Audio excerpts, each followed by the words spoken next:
ఈరోజు దేవుని యొక్క వాగ్దానాన్ని మనం జ్ఞాపకం చేసుకుందాం. యెషయా గ్రంథం 26వ అధ్యాయం 3వ వచనం నేను చదువుతున్నాను. ఎవని మనసు నీ మీద ఆనుకొనునో వానిని నీవు పూర్ణ శాంతి గలవానిగా కాపాడదువు. ఆమేన్.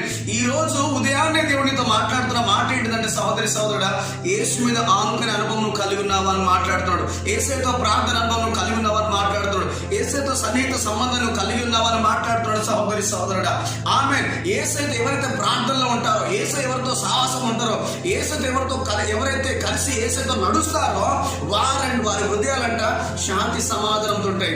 యేసు మీద ఆనుకునే వారిని దేవుడు పూర్ణ శాంతి గలవానిగా కాపాడుతాడు అని మాట్లాడుతాడు. ఆమేన్. బైబిల్ గ్రంథంలో ప్రియమైన సహోదరి సహోదరులారా, ఆదికాండం నుండి ప్రకటన గ్రంథం వరకు చూసుకోండి. ఏ భక్తుడిని కనుక మనం చూసుకున్నా, విశ్వాస జాబితాలో ఎక్కిన ఏ భక్తుని కనుక మనం చూసుకున్న బిడ్డలారా, వారు దేవుడి మీద ఆనుకున్నారు కాబట్టి సంఖ్యలతో బిగించిన, చెరసాలలో పడేసిన, అగ్నిగుండంలో త్రోసివేసిన, ఎర్ర సముద్రమే అడ్డొచ్చిన, ఎటువంటి సమస్యలు వచ్చినా వారు శాంతి సమాధానంతో నిలబడ్డారు. ప్రేమ దేవుడు. ఆమేన్. ఆ భక్తులో ఉన్నది మనలో లేనిది ఏంటంటే ప్రార్థన బిడ్డలారా.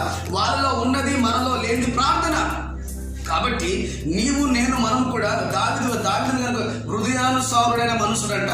అది ఎలా పొందగలిగాడంటే ఆనుకునే అనుభవం ఉన్నాడు కాబట్టి ఆ సాక్ష్యం వచ్చింది. ఆమేన్. ఈరోజు దేవుడు నీతోనే సూటిగా మాట్లాడుతున్న మాట ఏంటిదంటే, యేసు రొమ్మున యేసయ్య దగ్గరను కనుక ఆనుకునే అనుభవంలో ప్రార్థనలు కనుక ఉండగలిగితే ఎటువంటి ప్రతికూల పరిస్థితి అయినా సరే, సహోదరి సోదర, అప్పులే, నిందలే, రోగాలే, పిల్లల సమస్యలు, ఉద్యోగ సమస్యలు, వ్యాపార భూ సంబంధం, ఏ సమస్యలున్నా నీకు పూర్ణ శాంతి కలిగే అనుభవమే యేసు మీద ఆనుకునే అనుభవం. ఎటువంటి సమస్యలను విడిపించగలిగేదే ప్రార్థన బిడ్డలారా. ప్రార్థనకు ఆయుధం. కాబట్టి దేవుని మహాకృప నీకు తోడై నడిపించును గాక. ఆమేన్.